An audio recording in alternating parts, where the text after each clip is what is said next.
Hello students, ਅੱਜ ਦੀ class ਦੇ ਵਿੱਚ ਮੈਂ ਤੁਹਾਨੂੰ ਲਿਸਨਿੰਗ ਦੇ ਸਪੈਲਿੰਗਸ ਕਰਵਾਉਂਗੀ। ਠੀਕ ਹੈ ਜੀ, ਜੋ ਕਿ ਐਗਜ਼ਾਮ ਦੇ ਵਿੱਚ ਤੁਹਾਨੂੰ ਸਪੈਲਿੰਗਸ ਆਉਂਦੇ ਨੇ। ਹੁਣ ਜਿਹੜੇ ਸਟੂਡੈਂਟ ਹੁਣ ਇਹ ਵੀਡੀਓ ਦੇਖ ਕੇ ਇਹ ਸੋਚ ਰਹੇ ਨੇ ਵੀ ਇਹ ਤਾਂ ਸਿੰਪਲ ਜਿਹੇ ਵਰਡਸ ਨੇ, ਇਹ ਮੈਨੂੰ ਆਉਂਦੇ ਨੇ, ਮੈਂ ਇਹ ਵੀਡੀਓ ਨਹੀਂ ਦੇਖਣੀ, ਜਾਂ ਉਹ ਸਟੂਡੈਂਟ ਕੀ ਕਰਦੇ ਆ, ਸਕਿਪ ਕਰ ਦਿੰਦੇ ਆ। ਸੋ ਉਹਨਾਂ ਨੂੰ ਮੈਂ ਇੱਕ ਐਡਵਾਈਸ ਦੇਣਾ ਚਾਹੁੰਦੀ ਹਾਂ। ਅਗਰ ਤੁਸੀਂ ਇਹ ਵੀਡੀਓ ਤੁਹਾਨੂੰ ਲੱਗਦਾ ਕਿ ਸਿੰਪਲ ਵਰਡ ਨੇ, ਤੁਸੀਂ ਕੀ ਕਰੋ, ਜਿਹੜੇ ਇਹ ਵਰਡਸ ਨੇ ਉਹਨਾਂ ਨੂੰ ਹਾਈਡ ਕਰ ਲਓ, ਚਾਹੇ ਹੱਥ ਰੱਖ ਲਓ ਉੱਪਰ, ਮਤਲਬ ਕਿ ਉਹਨਾਂ ਨੂੰ ਇੱਕ ਤਰ੍ਹਾਂ ਲੁਕਾ ਲਓ। ਜਿਵੇਂ ਜਿਵੇਂ ਮੈਂ ਬੋਲ ਰਹੀ ਹਾਂ ਤੁਸੀਂ ਉਹਨਾਂ ਨੂੰ ਆਪਣੀ ਨੋਟਬੁੱਕ 'ਤੇ ਰਾਈਟ ਕਰਦੇ ਜਾਓ ਅਤੇ ਚੈੱਕ ਕਰੋ ਕਿ ਤੁਹਾਡੇ ਕਿੰਨੇ ਵਰਡਸ ਸਹੀ ਹੁੰਦੇ ਆ। 50 ਦੇ ਵਿੱਚੋਂ ਤੁਸੀਂ ਕਿੰਨਾ ਸਕੋਰ ਕਰ ਰਹੇ ਹੋ। ਜੇ ਤੁਹਾਡੇ 40 ਸਹੀ ਨੇ, ਇਹਦਾ ਮਤਲਬ ਤੁਹਾਨੂੰ ਸਿੱਖਣ ਦੀ ਜ਼ਰੂਰਤ ਹੈ। ਜੇ 45 ਵੀ ਸਹੀ ਨੇ ਤਾਂ ਵੀ ਤੁਹਾਨੂੰ ਸਿੱਖਣ ਦੀ ਜ਼ਰੂਰਤ ਹੈ। ਜੇ 50 ਆਊਟ ਆਫ 50 ਸਹੀ ਨੇ ਤਾਂ ਮੈਂ ਮੰਨ ਸਕਦੀ ਹਾਂ ਕਿ ਤੁਹਾਨੂੰ ਇਹ ਵਰਡਸ ਕਲੀਅਰ ਨੇ। ਠੀਕ ਹੈ, ਕਿਉਂਕਿ ਐਂਡ ਜਦੋਂ ਹੁਣ ਇਹ ਚੈੱਕ ਕਰੋਗੇ ਤਾਂ ਮੈਨੂੰ ਆਪਣਾ ਕਮੈਂਟ ਦੇ ਵਿੱਚ ਦੱਸਿਓ। ਠੀਕ ਹੈ, ਵੀ ਸਾਡੇ ਇੰਨੇ ਸਕੋਰ ਠੀਕ ਗਏ ਆ, ਮਤਲਬ ਕਿ ਸਾਡੇ ਇੰਨੇ ਵਰਡਸ ਠੀਕ ਹੋਇਆ। ਦੈਨ ਫਿਰ ਮੈਂ ਦੇਖੂੰਗੀ ਕਿ ਹਾਂਜੀ ਤੁਸੀਂ ਕਿੱਥੇ ਕੁ ਜਿਹੜਾ ਸਟੈਂਡ ਕਰਦੇ ਹੋ, ਵੀ ਕਿੰਨਾ ਕੁ ਸਕੋਰ ਜਿਹੜਾ ਤੁਸੀਂ ਫਿਲਅਪਸ ਦੇ ਵਿੱਚ ਲਿਸਨਿੰਗ ਦੇ ਵਿੱਚੋਂ ਲੈ ਸਕਦੇ ਹੋ। ਹੁਣ ਕਈ ਬੱਚਿਆਂ ਨੂੰ ਲੱਗੂਗਾ ਕਿ ਇਹ ਸਪੈਲਿੰਗਸ ਤਾਂ ਮੈਨੂੰ ਆਉਂਦੇ ਆ। ਠੀਕ ਹੈ, ਇਹੀ ਜਿਹੜੀ ਥਿੰਗ ਹੈ, ਮਤਲਬ ਕਿ ਇਹੀ ਸੋਚ ਹੈ ਜਿਹੜੀ ਤੁਹਾਨੂੰ ਐਗਜ਼ਾਮ ਦੇ ਵਿੱਚ ਸਕੋਰ ਜਿਹੜੇ ਡਿਡਕਟ ਹੋ ਜਾਂਦੇ ਆ ਬੱਚਿਆਂ ਦੇ, ਕਿਉਂਕਿ ਉਹ ਇਹ ਸੋਚ ਲੈਂਦੇ ਆ ਕਿ ਇਹ ਸਪੈਲਿੰਗ ਤਾਂ ਮੈਨੂੰ ਆਉਂਦੇ ਆ, ਮੈਂ ਤਾਂ ਕਰ ਲੈਣੇ, ਵੀ ਨਹੀਂ ਮੈਂ ਨਹੀਂ ਇਹ ਸਿੱਖਣੇ। ਐਂਡ ਕੀ ਹੁੰਦਾ ਐਗਜ਼ਾਮ ਦੇ ਵਿੱਚ, ਇਹ ਰਿਐਲਿਟੀ ਹੈ। ਐਗਜ਼ਾਮ ਦੇ ਟਾਈਮ ਬੱਚਾ ਗਾਰਡਨ ਦੇ ਸਪੈਲਿੰਗ ਵੀ ਭੁੱਲ ਜਾਂਦਾ ਕਿ ਡੀ ਤੋਂ ਬਾਅਦ ਈ ਆਉਣੀ ਹੈ ਜਾਂ ਏ ਆਉਣੀ ਹੈ। ਠੀਕ ਹੈ, ਸੋ ਇਹਨਾਂ ਚੀਜ਼ਾਂ ਦਾ ਖਾਸ ਧਿਆਨ ਰੱਖਿਆ ਕਰੋ। ਇਹ ਨਾ ਸੋਚਿਆ ਕਰੋ ਜਿਹੜੀ ਚੀਜ਼ ਆਉਂਦੀ ਹੈ ਤਾਂ ਤੁਸੀਂ ਉਹਨੂੰ ਅਗਰ ਦੁਬਾਰਾ ਕਰ ਲੈਂਦੇ ਹੋ, ਸਕੋਰ ਘਟੂਗਾ ਤਾਂ ਨਹੀਂ ਵਧੂਗਾ ਹੀ। ਸੋ ਇਹਨਾਂ ਚੀਜ਼ਾਂ ਨੂੰ ਫੋਕਸ ਕਰਿਆ ਕਰੋ, ਤਾਂ ਹੀ ਲਿਸਨਿੰਗ ਹੈ। ਹੁਣ ਲਿਸਨਿੰਗ ਦੇ ਵਿੱਚ ਕਿਉਂ ਸਕੋਰ ਘਟ ਜਾਂਦਾ ਬੱਚਿਆਂ ਦਾ, ਉਹ ਕਹਿੰਦੇ ਨਹੀਂ ਆਹ ਸਪੈਲਿੰਗ ਤਾਂ ਮੈਨੂੰ ਆਉਂਦੇ, ਮੈਂ ਦੁਬਾਰਾ ਨਹੀਂ ਕਰਨੇ ਹੈਗੇ। ਲਿਸਨਿੰਗ ਇੱਦਾਂ ਦਾ ਮੋਡਿਊਲ ਹੈ ਜਿਹਦੇ ਵਿੱਚ ਤੁਸੀਂ 9 ਆਊਟ ਆਫ 9 ਲੈ ਸਕਦੇ ਹੋ। ਸਟਾਰਟ ਕਰਦੇ ਹਾਂ ਜੀ ਅੱਜ ਦੀ ਕਲਾਸ। ਮੈਂ ਹਰਪਿੰਦਰ ਕੌਰ, ਤੁਸੀਂ ਦੇਖ ਰਹੇ ਹੋ ਇੰਗਲਿਸ਼ ਵਿਦ ਰੂਪ। ਹੁਣ ਫਸਟ ਵਰਡ ਹੈ ਜੀ ਸਾਊਥ ਵੈਸਟ। ਹੁਣ ਜਦੋਂ ਤੁਸੀਂ ਲਿਸਨਿੰਗ ਕਰਦੇ ਹੋ ਤੁਸੀਂ ਇਹੀ ਕਨਫਿਊਜ਼ ਹੋ ਕੇ ਬੈਠੇ ਰਹਿੰਦੇ ਹੋ ਕਿ ਸਾਊਥ ਵੈਸਟ ਨੂੰ ਇਕੱਠਾ ਲਿਖੀਏ, ਅਲੱਗ-ਅਲੱਗ ਲਿਖੀਏ, ਹਾਈਫਨ ਪਾ ਕੇ ਲਿਖੀਏ। ਸੋ ਤੁਸੀਂ ਸਾਊਥ ਵੈਸਟ ਨੂੰ ਇਕੱਠਾ ਹੀ ਲਿਖੋ। ਸੈਕਿੰਡ, ਡਬਲ ਦੇ ਸਪੈਲਿੰਗ। ਠੀਕ ਹੈ, ਯੂ ਮਿਸ ਕਰ ਦਿੰਦੇ ਆ ਇਹਦੇ ਵਿੱਚ ਵੀ ਬੱਚੇ। Third, office. ਹੁਣ ਬੱਚੇ ਕਹਿਣਗੇ ਆਫਿਸ ਦੇ ਸਪੈਲਿੰਗ ਨਹੀਂ ਸਾਨੂੰ ਆਉਂਦੇ, ਆਫਿਸ ਦੇ ਤਾਂ ਆਉਂਦੇ ਆ। ਬਟ ਗੱਲ ਇਹੀ ਹੈ ਕਿ ਤੁਹਾਨੂੰ ਐਗਜ਼ਾਮ ਦੇ ਟਾਈਮ ਇੰਨੇ ਜ਼ਿਆਦਾ ਤੁਸੀਂ ਨਰਵਸ ਹੋਈ ਬੈਠੇ ਹੁੰਦੇ, ਤੁਹਾਨੂੰ ਇਹ ਨਹੀਂ ਪਤਾ ਲੱਗਦਾ ਕਿ ਸਿੰਗਲ ਐਫ ਲਗਾਉਣੀ ਹੈ ਜਾਂ ਡਬਲ ਐਫ ਲਗਾਉਣੀ ਹੈ। ਫੋਰਥ ਹੈ ਜੀ ਲਾਂਚ। ਇਹ ਵਰਡ ਮੋਸਟਲੀ ਸਪੈਲਿੰਗ ਗਲਤ ਕਰਦੇ ਆ ਬੱਚੇ। ਲੌਂਚ ਦਾ ਮਤਲਬ ਕੋਈ ਹਾਲ। ਠੀਕ ਹੈ, ਲੌਂਚ CH ਪਾ ਦਿੰਦੇ ਹੋ ਲਾਸਟ ਤੇ। ਸੋ ਇਸ ਦਾ ਵੀ ਧਿਆਨ ਰੱਖੋ। Fifth is Thursday. ਤੁਹਾਨੂੰ ਸਾਰੇ ਸਟੂਡੈਂਟਸ ਨੂੰ, ਜੇ ਆਪਾਂ ਕਹਿ ਦਈਏ ਵੀ ਬੱਚਿਆਂ ਦਾ ਸਰਪ੍ਰਾਈਜ਼ ਟੈਸਟ ਲਿਆ ਜਾਵੇ ਨਾ, ਉਹਨਾਂ ਦੇ ਵੀਕਸ ਦੇ ਨੇਮ ਕਈਆਂ ਦੇ ਤਾਂ ਠੀਕ ਹੋ ਜਾਂਦੇ ਆ, ਕਈਆਂ ਦੇ ਉਹ ਵੀ ਗਲਤ ਹੋ ਜਾਂਦੇ ਆ। ਈਵਨ ਮੰਥਸ ਦੇ ਨੇਮ ਵੀ, ਜੈਨ ਐਂਡ ਫੈਬਰਰੀ ਦੇ ਸਪੈਲਿੰਗ ਆਲਮੋਸਟ ਆਲ ਸਟੂਡੈਂਟ ਗਲਤ ਕਰਦੇ ਆ। ਸੋ ਤੁਹਾਨੂੰ ਮੰਥਸ ਦੇ ਨੇਮ ਵੀ ਆਉਣੇ ਚਾਹੀਦੇ ਆ। ਸਿਕਸਥ ਹੈ ਜੀ ਪੈਕੇਜ ਲੈਵਲਸ। ਸੋ ਇਹਦੇ ਵਿੱਚ ਤੁਸੀਂ ਦੇਖਣਾ ਕਿ ਏ ਲੱਗਣਾ, ਈ ਲੱਗਣੀ ਹੈ, ਕਿੱਥੇ ਇਹਦਾ ਯੂਜ਼ ਹੋਣਾ ਹੈ। ਠੀਕ ਹੈ, ਹੁਣ ਨੈਕਸਟ ਹੈ ਜੀ ਯੂਨੀਵਰਸਿਟੀਜ਼। ਯੂਨੀਵਰਸਿਟੀਜ਼ ਦੇ ਸਪੈਲਿੰਗ ਦੇਖਣੇ ਆ, ਆਈ ਕਿੰਨੇ ਟਾਈਮ ਯੂਜ਼ ਹੋਣਾ ਹੈ। ਡੈਪਥ। ਠੀਕ ਹੈ, ਡੈਪਥ ਦੇ ਵਿੱਚ P ਲੱਗੇਗਾ। ਸੋ ਇਹਨਾਂ ਚੀਜ਼ਾਂ ਦਾ ਖਾਸ ਧਿਆਨ ਰੱਖੋ। Ninth is migration patterns. Again ਮੈਂ ਦੱਸ ਰਹੀ ਹਾਂ ਕਿ ਇਹ ਵਰਡਸ ਉਹੀ ਨੇ ਜੋ ਆਨਸਰਸ ਦੇ ਵਿੱਚ ਯੂਜ਼ ਹੋਏ ਨੇ, ਇਸੇ ਲਈ ਕੋਈ 2 ਵਰਡ ਹੈ, ਕੋਈ 1 ਵਰਡ ਹੈ। ਠੀਕ ਹੈ, ਪੈਟਰਨਸ ਦੇ ਵਿੱਚ ਡਬਲ T ਆਉਣੀ ਹੈ। ਠੀਕ ਹੈ, and next is living room. ਠੀਕ ਹੈ, 11th ਹੈ ਜੀ ਵਾਸ਼ਿੰਗ ਮਸ਼ੀਨ। ਹੁਣ ਵਾਸ਼ਿੰਗ ਮਸ਼ੀਨ ਦੇ ਵਿੱਚ ਮਸ਼ੀਨ ਦੇ ਸਪੈਲਿੰਗ ਕਈ ਬੱਚੇ ਗਲਤ ਕਰ ਦਿੰਦੇ ਹੁੰਦੇ ਆ। 12th ਵਰਡ ਹੈ ਜੀ ਇਨਕਨਵੀਨੀਅੰਟ। ਠੀਕ ਹੈ, ਇਹ ਵਰਡ ਰਾਈਟਿੰਗ 'ਚ ਵੀ ਬਹੁਤ ਜ਼ਿਆਦਾ ਯੂਜ਼ ਹੁੰਦਾ ਕਨਵੀਨੀਅੰਟ, ਔਰ ਬੱਚੇ ਇਹਦੇ ਵਿੱਚ ਕੀ ਕਰਦੇ ਆ, ਵੀ ਤੋਂ ਬਾਅਦ ਈ ਦੀ ਜਗ੍ਹਾ ਆਈ ਪਾ ਦਿੰਦੇ ਆ। ਹੁਣ ਸੇਮ ਅਗਰ ਆਪਾਂ ਐਗਜ਼ਾਮ ਦੀ ਸਿਚੁਏਸ਼ਨ ਹੋਵੇ, ਬੱਚਾ ਕਹਿੰਦਾ ਵੀ ਮੇਰੇ ਇੰਨੇ ਆਨਸਰ ਠੀਕ ਆ, ਇੰਨੀਆਂ ਫਿਲਅਪਸ ਆਈਆਂ ਸੀ, ਮੈਂ ਤਾਂ ਸਾਰੀਆਂ ਸਹੀ ਕਰਕੇ ਆਇਆ, ਬਟ ਉਹ ਗਲਤੀ ਕਿੱਥੇ ਕਰਕੇ ਆਉਂਦੇ ਹੁੰਦੇ ਆ, ਜਿੱਥੇ ਆਈ ਲਗਾਉਣੀ ਆ ਉੱਥੇ ਈ ਲਗਾਇਆ ਹੁੰਦੇ ਆ, ਜਿੱਥੇ ਈ ਆਉਣੀ ਸੀ ਉੱਥੇ ਆਈ ਲਗਾਇਆ ਹੁੰਦੇ ਆ। ਸੋ ਇਸੇ ਕਾਰਨ ਜਿਹੜਾ ਉਹਨਾਂ ਦਾ ਸਕੋਰ ਆ ਉਹ ਘਟ ਜਾਂਦਾ। ਸੋ ਇਹ ਛੋਟੀਆਂ-ਛੋਟੀਆਂ ਗੱਲਾਂ, ਛੋਟੇ-ਛੋਟੇ ਜਿਹੜੇ ਵਰਡਸ ਨੇ, ਇਹ ਤੁਹਾਡੇ ਲਈ ਬਹੁਤ ਜ਼ਿਆਦਾ ਲਿਸਨਿੰਗ ਵਿੱਚ ਬਹੁਤ ਜ਼ਿਆਦਾ ਇੰਪੋਰਟੈਂਟ ਰੋਲ ਪਲੇ ਕਰਦੇ ਨੇ। ਹੁਣ ਜਿਵੇਂ ਨੈਕਸਟ ਹੈ ਵਾਸ਼ ਬੇਸਿਨ। ਸੋ ਕਈ ਬੱਚਿਆਂ ਨੂੰ ਇਹਦੇ ਸਪੈਲਿੰਗ ਨਹੀਂ ਆਉਂਦੇ ਹੁੰਦੇ, ਵਾਸ਼ ਪਾ ਕੇ ਫਿਰ ਬੇਸਿਨ ਪੈਣਾ। ਨੈਕਸਟ ਇਸੇ ਤਰ੍ਹਾਂ ਨੋਇਜ਼ੀ। ਹੁਣ ਜਿਵੇਂ ਇੱਥੇ ਵਾਈ ਲੱਗਿਆ ਲਾਸਟ ਤੇ, ਕਈ ਬੱਚੇ ਕੀ ਕਰਦੇ ਆ, ਆਈ ਪਾ ਦਿੰਦੇ ਆ ਜਾਂ ਈ ਪਾ ਦਿੰਦੇ ਆ। ਸੋ ਉਹ ਵੀ ਰੋਂਗ ਹੋ ਜਾਂਦੇ ਆ। ਇਸੇ ਤਰ੍ਹਾਂ ਈਵਨਿੰਗ ਮੀਲਸ। ਮੀਲਸ ਦੇ ਵਿੱਚ ਕਨਫਿਊਜ਼ਨ ਕਿੱਥੇ ਕਰਦੇ ਆ ਕਿ ਈ ਤੋਂ ਬਾਅਦ ਏ ਆਉਣੀ ਆ, ਉਹ ਕੀ ਯੂਜ਼ ਕਰ ਜਾਂਦੇ ਆ, ਈ। ਨੈਕਸਟ ਇਜ਼ ਬਾਥਰੂਮ, ਠੀਕ ਹੈ। ਹੁਣ ਇਹੀ ਬੱਚਿਆਂ ਨੂੰ ਦਿੱਕਤ ਆ ਜਾਂਦੀ ਹੈ ਕਿ ਬਾਥ ਅਲੱਗ ਪਾਈਏ, ਰੂਮ ਅਲੱਗ ਪਾਈਏ।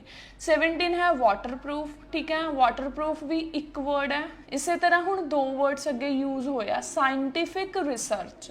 ਸਾਇੰਟੀਫਿਕ ਦੇ ਸਪੈਲਿੰਗ ਕੀ ਨੇ, ਠੀਕ ਹੈ, ਐਂਡ ਰਿਸਰਚ ਦੇ ਸਪੈਲਿੰਗ ਕੀ ਨੇ। ਹੁਣ ਨੈਕਸਟ ਵਰਡ ਜਿਹੜਾ ਯੂਜ਼ ਕੀਤਾ ਗਿਆ ਉਹ ਹੈਗਾ ਸਾਇੰਟੀਫਿਕ ਜਰਨਲਸ। ਹੁਣ ਇਹ ਬਹੁਤ ਕਨਫਿਊਜ਼ ਕਰਦਾ ਵਰਡ ਜਰਨਲਸ। ਜਰਨਲਸ ਕਿਹੜੇ ਹੁੰਦੇ ਆ, ਜਿਹੜੇ ਕੋਈ ਚੀਜ਼ ਪਬਲਿਸ਼, ਜਿੱਥੇ ਵੀ ਪਬਲਿਸ਼ਿੰਗ ਦੀ ਗੱਲ ਹੋ ਗਈ ਉੱਥੋਂ ਜਿਹੜਾ ਵਰਡ ਜੇ ਤੋਂ ਸਟਾਰਟ ਹੁੰਦਾ ਉਹਨੂੰ ਆਪਾਂ ਜਰਨਲ ਕਹਿੰਦੇ ਆ, ਠੀਕ ਹੈ ਜੀ। ਸੋ ਕਈ ਬੱਚੇ ਕੀ ਕਰ ਦਿੰਦੇ ਆ, ਇੱਥੇ ਜੀ ਦੇ ਨਾਲ ਸਟਾਰਟ ਕਰ ਦਿੰਦੇ ਆ, ਤਾਂ ਇਹ ਛੋਟੀਆਂ ਛੋਟੀਆਂ ਮਿਸਟੇਕਸ ਹੁੰਦੀਆਂ ਬਟ ਸਕੋਰ ਤੇ ਬਹੁਤ ਜ਼ਿਆਦਾ ਇਫੈਕਟ ਪਾਉਂਦੀਆਂ ਨੇ। ਨੈਕਸਟ 20 ਹੈਗਾ ਜੀ ਸੇਫ ਐਂਡ ਰਿਲਾਇਬਲ। ਹੁਣ ਤੁਸੀਂ ਸੇਫ ਦੀ ਜਗ੍ਹਾ ਨਾ ਕਈ ਵਾਰ ਬੱਚਿਆਂ ਨੂੰ ਲਿਸਨਿੰਗ ਦੇ ਵਿੱਚ ਉਹਨਾਂ ਨੂੰ ਲੱਗਦਾ ਨਹੀਂ ਮੈਂ ਤਾਂ ਸਹੀ ਕੀਤਾ, ਉਹ ਸੇਵ ਲਿਖ ਦਿੰਦੇ ਆ, ਵੀ ਪਾ ਦਿੰਦੇ ਆ ਇੱਥੇ ਸੇਫ ਦੀ ਜਗ੍ਹਾ। ਰਿਲਾਇਬਲ ਦੇ ਵਿੱਚ ਰਿਲਾਇਬਲ ਦੇ ਸਪੈਲਿੰਗ ਟਫ ਹੁੰਦੇ ਆ ਤਾਂ ਗਲਤ ਹੋ ਜਾਂਦਾ। Next is thousands. ਥਾਊਜ਼ੈਂਡਸ ਦੇ ਸਪੈਲਿੰਗ ਕੀ ਨੇ, 100 ਦੇ ਕੀ ਨੇ, ਠੀਕ ਹੈ, ਲੱਖ ਦੇ ਕੀ ਨੇ, ਸੋ ਕਰੋੜ ਦੇ ਕੀ ਨੇ, ਇਹ ਸਾਰੇ ਸਪੈਲਿੰਗਸ ਤੁਹਾਨੂੰ ਆਉਣੇ ਚਾਹੀਦੇ ਆ। Next lakes and dams. ਹੁਣ ਲੇਕਸ ਐਂਡ ਡੈਮਸ 'ਚ ਕੀ ਕਰਦੇ ਆ, ਈ ਮਿਸ ਕਰ ਦਿੰਦੇ ਆ, ਠੀਕ ਹੈ। Next word 23 ਕੰਟੈਮੀਨੇਸ਼ਨ।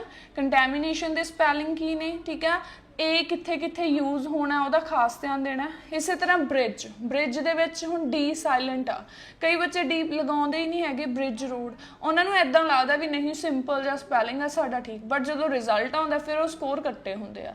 25 central park. Central park ਦੇ ਸਪੈਲਿੰਗ ਕੀ ਨੇ, ਠੀਕ ਹੈ। ਇਸੇ ਤਰ੍ਹਾਂ ਹੁਣ ਵਰਡ ਹੈ ਨਾ ਮੈਟਲ, ਛੋਟਾ ਜਿਹਾ ਵਰਡ ਹੈ ਮੈਟਲ, ਵੀ ਆਪਾਂ ਨੂੰ ਇੱਦਾਂ ਲੱਗਦਾ ਵੀ ਨਹੀਂ ਮੈਂ ਤਾਂ ਠੀਕ ਕਰ ਲਵਾਂ, ਕਈ ਇਹਨੂੰ ਮੈਂਟਲ ਲਿਖ ਦਿੰਦੇ ਆ, ਮੈਟਲ ਦੀ ਜਗ੍ਹਾ ਮੈਂਟਲ ਵਰਡ ਪਾ ਦਿੰਦੇ ਆ, ਐਨ ਐਡ ਕਰ ਦਿੰਦੇ ਆ, ਸੋ ਰੋਂਗ ਹੋ ਜਾਂਦਾ। ਇਸੇ ਤਰ੍ਹਾਂ 27 ਹੈ ਜੀ ਮੈਗਜ਼ੀਨਸ। ਮੈਗਜ਼ੀਨਸ ਦੇ ਸਪੈਲਿੰਗ ਦੇਖ ਲਓ, ਲਿਖਣ ਦੇ ਵਿੱਚ ਕੀ ਆ, ਮੈਗਾਜ਼ਾਈਨਸ ਬਣ ਰਿਹਾ ਹੈ ਨਾ, MAGA ਆਇਆ। ਇਸੇ ਤਰ੍ਹਾਂ 28 ਇਜ਼ ਮਿਲਟਰੀ। ਮਿਲਟਰੀ ਦੇ ਵਿੱਚ ਆਈ ਕਿੰਨੇ ਟਾਈਮ ਯੂਜ਼ ਹੋਇਆ। ਨੈਕਸਟ ਇਜ਼ ਲੇਆਊਟ ਦੇ ਸਪੈਲਿੰਗ ਕਿੱਦਾਂ ਨੇ, ਸਿੰਗਲ ਵਰਡ ਹੈ ਲੇਆਊਟ। ਹੁਣ 30 ਹੈ ਐਰਰਸ।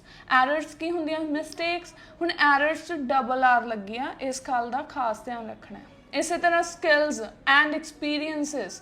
ਹੁਣ ਮੰਨ ਲਓ ਇੱਕ ਫਿਲਪ ਹੈ ਨਾ ਐਗਜ਼ਾਮ ਦੇ ਵਿੱਚ, ਉਹਦੇ 2 ਆਨਸਰ ਆ, 3 ਵਰਡਸ ਦੀ ਲਿਮਿਟ ਆ। ਸਕਿੱਲਸ ਦੇ ਸਪੈਲਿੰਗ ਤੁਹਾਨੂੰ ਆਉਂਦੇ ਆ, ਐਕਸਪੀਰੀਅੰਸਿਸ ਤੁਹਾਨੂੰ ਆਉਂਦਾ ਨਹੀਂ, ਫਿਰ ਆਨਸਰ ਤਾਂ ਰੋਂਗ ਹੋ ਗਿਆ। ਇਹ ਤਾਂ ਹੈ ਨਹੀਂ ਕਿ ਤੁਹਾਨੂੰ ਐਗਜ਼ਾਮੀਨਰ ਉਹਦਾ ਹਾਫ ਸਕੋਰ ਦੇ ਦੂਗਾ, ਆਨਸਰ ਫੁੱਲ ਰੋਂਗ ਹੋ ਗਿਆ। ਸੋ ਇਸ ਤਰ੍ਹਾਂ ਦੇ ਵਰਡਸ ਤੇ ਫੋਕਸ ਕਰਿਆ ਕਰੋ।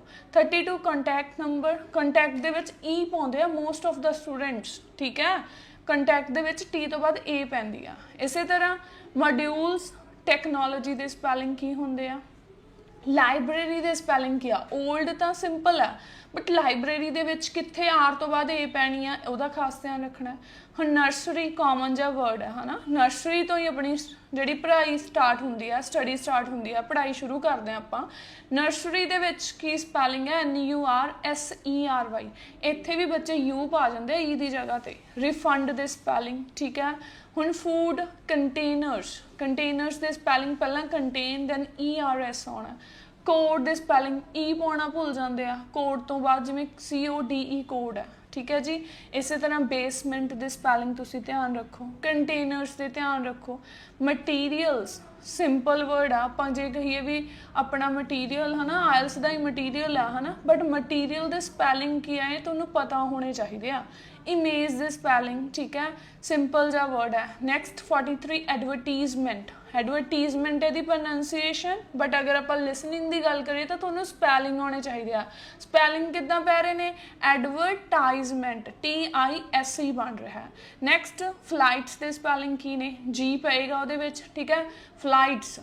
Next is cheapest and budget. ਹੁਣ ਬਜਟ 'ਚ ਬੱਚੇ ਕੀ ਕਰਦੇ ਆ, ਅਗੇਨ ਡੀ ਸਾਇਲੈਂਟ ਆ, ਉਹ ਡੀ ਪਾਉਂਦੇ ਹੀ ਨਹੀਂ, ਬਜਟ ਸਿੱਧਾ ਲਿਖ ਦਿੰਦੇ ਆ, ਰੋਂਗ ਹੋ ਜਾਂਦਾ। ਨੈਕਸਟ ਵਰਡ ਹੈ ਨॉन ਸਮੋਕਿੰਗ। ਹੁਣ ਨॉन ਸਮੋਕਿੰਗ ਇੱਕ ਵਰਡ ਆ। ਹੁਣ ਉੱਧਰ ਕੀ ਹੁੰਦਾ, ਲਿਸਨਿੰਗ 'ਚ ਮੇਨਲੀ ਤੁਹਾਨੂੰ 1 ਵਰਡ ਦੀ ਲਿਮਿਟ ਦਿੱਤੀ ਹੁੰਦੀ ਆ ਤੇ ਆਨਸਰ ਹੁੰਦਾ ਨॉन ਸਮੋਕਿੰਗ। ਤੁਸੀਂ ਇਹ ਚੀਜ਼ ਦਾ ਧਿਆਨ ਨਹੀਂ ਦਿੰਦੇ। ਹੁਣ ਤੁਸੀਂ ਐਂ ਸੋਚ ਲੈਂਦੇ ਅਸੀਂ ਤਾਂ ਇੱਕ ਵਰਡ ਲਿਖਣਾ, ਜਾਂ ਤੁਸੀਂ ਸਮੋਕਿੰਗ ਲਿਖ ਦਿੰਦੇ ਹੋ ਜਾਂ ਨॉन ਪਾ ਦਿੰਦੇ ਹੋ, ਹਾਈਫਨ ਦੇ ਨਾਲ ਪਊਗਾ ਉਹ, ਠੀਕ ਹੈ। ਨੈਕਸਟ ਰਾਈਟ ਦੇ ਸਪੈਲਿੰਗ, ਠੀਕ ਹੈ ਜੀ। ਹੁਣ ਆ ਗਿਆ ਨੈਕਸਟ 48 ਜੋ ਕਿ ਬਹੁਤ ਜ਼ਿਆਦਾ ਕਨਫਿਊਜ਼ ਕਰਦਾ ਬੱਚਿਆਂ ਨੂੰ, ਵੀ ਡੈਜ਼ਰਟ ਔਰ ਡਿਜ਼ਰਟ। ਜੇ ਤਾਂ ਉੱਥੇ ਤੁਹਾਡੇ ਗੱਲ ਹੋ ਰਹੀ ਆ, ਠੀਕ ਹੈ, ਕੋਈ ਇੱਦਾਂ ਦੇ ਏਰੀਆਜ਼ ਦੀ, ਜਿਵੇਂ ਆਪਾਂ ਕਹਿੰਦੇ ਹਾਂ ਰੇਗਿਸਤਾਨ ਵਗੈਰਾ ਦੀ ਗੱਲ ਹੋ ਰਹੀ ਆ ਹੈ ਨਾ, ਕੋਈ ਆਪਾਂ ਕਹਿ ਦਈਏ ਵੀ ਉੱਥੇ ਜਿਹੜੇ ਸਪੈਲਿੰਗ ਆਉਣਗੇ ਡੈਜ਼ਰਟ ਦੇ ਆਉਣਗੇ। ਜਾਂ ਉੱਥੇ ਕੈਮਲ ਦੀ ਗੱਲ ਹੋਈ ਹੈ, ਕੈਮਲ ਰਾਈਡ ਦੀ ਗੱਲ ਹੋਈ ਹੈ ਹਨਾ, ਤਾਂ ਉੱਥੇ ਆਨਸਰ ਡੈਜ਼ਰਟ ਆਊਗਾ। ਸਿੰਗਲ ਐਸ ਪੈਂਦੀ ਹੈ ਡੈਜ਼ਰਟ 'ਚ। ਡਿਜ਼ਰਟ ਕੀ ਹੁੰਦਾ ਜੋ ਤੁਸੀਂ ਮਿੱਠੇ ਦੇ ਵਿੱਚ ਖਾਂਦੇ ਹੋ ਆਫਟਰ ਫੂਡ ਹਨਾ, ਸੋ ਡਿਜ਼ਰਟ ਦੇ ਵਿੱਚ ਪੈਂਦੀ ਹੈ ਡਬਲ ਐਸ। ਇਸੇ ਤਰ੍ਹਾਂ ਨੈਕਸਟ ਹੈ ਪੁਲਿਸ ਰਿਕਾਰਡਸ। ਨੈਕਸਟ ਵਰਡ ਹੈ ਜੀ ਤੁਹਾਨੂੰ ਦਿੱਤਾ ਹੋਇਆ ਪੁਲਿਸ ਰਿਕਾਰਡਸ, ਸੋ ਇਹਦੇ ਸਪੈਲਿੰਗ ਦੇਖ ਲਓ 49 ਦੇ। ਲਾਸਟ ਵਰਡ ਹੈ ਰੈਫਰੈਂਸਿਸ। ਰੈਫਰੈਂਸਿਸ ਦੇ ਸਪੈਲਿੰਗ ਦੇ ਵਿੱਚ ਈ ਕਾਫੀ ਟਾਈਮ ਯੂਜ਼ ਹੁੰਦੀ ਆ, ਇਹਦੇ ਵਿੱਚ ਈ 4 ਟਾਈਮ ਯੂਜ਼ ਹੁੰਦੀ ਹੈ, ਤੇ 4 ਟਾਈਮ ਈ ਦਾ ਸਹੀ ਯੂਜ਼ ਕਰਨਾ ਕਿ ਕਿੱਥੇ ਆਉਣਾ, ਐਫ ਤੋਂ ਪਹਿਲਾਂ, ਐਫ ਤੋਂ ਬਾਅਦ, ਠੀਕ ਹੈ, ਆਰ ਤੋਂ ਬਾਅਦ, ਦੈਨ ਫਿਰ ਸੀ ਤੋਂ ਬਾਅਦ। ਸੋ ਇਹਨਾਂ ਛੋਟੀਆਂ ਛੋਟੀਆਂ ਗੱਲਾਂ ਦਾ ਧਿਆਨ ਰੱਖੋਗੇ, ਛੋਟੇ ਛੋਟੇ ਸਪੈਲਿੰਗਸ ਧਿਆਨ ਰੱਖੋਗੇ, ਤਾਂ ਹੀ ਜਿਹੜਾ ਲਿਸਨਿੰਗ ਦੇ ਵਿੱਚ ਤੁਸੀਂ ਹਾਈ ਬੈਂਡ ਸਕੋਰ ਅਚੀਵ ਕਰ ਸਕਦੇ ਹੋ। ਓਕੇ ਫਰੈਂਡਸ, ਜੇ ਤੁਹਾਨੂੰ ਮੇਰੀ ਅੱਜ ਦੀ ਕਲਾਸ ਵਧੀਆ ਲੱਗੀ ਲਾਈਕ ਤੇ ਕਮੈਂਟ ਕਰਕੇ ਜ਼ਰੂਰ ਦੱਸਣਾ। ਮਿਲਦੇ ਹਾਂ ਜੀ ਨਵੀਂ ਵੀਡੀਓ ਦੇ ਨਾਲ। Bye bye, take care.